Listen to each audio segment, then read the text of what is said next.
Deixa ela dormindo. Agora pra ficar.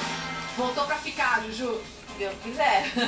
É, e por conta dessa ausência, muitos boatos surgiram envolvendo a Paniquete. Tá tudo certo, graças a Deus, já passou. Beleza. Tanta coisa que não existe, sabe? Eu cansava até de abrir a internet, olhar e falava, gente, não que eles tiram as coisas, sabe? Assim, Magoava? Ah, magoa, lógico, com certeza. As pessoas acham que você não tem vida, que você não é um ser humano, Oi, Isa. que você não sofre, que você não chora. Sentimento. Tem sentimento que você não liga pra nada. E acha que porque você é famosa tem direito de chegar e falar o que quiser de você, né? Mas, passou tudo, não tem mais problema nenhum, graças a Deus. Juju fez questão de frisar ainda que o clima no Pânico é o melhor possível. Super tranquilo, tudo certo. Aí tá as meninas novas lá, né? Aliás, temos duas aí belíssimas. Elas estão mandando bem.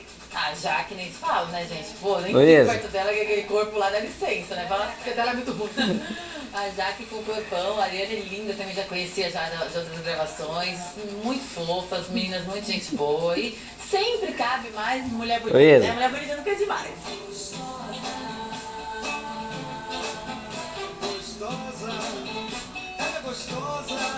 Falar em Paniquete, Dona Ariadna também, vou te falar, mandou bem lá pro polvilho, né? Que nada é, rapaz. Eu não encontrei ela pessoalmente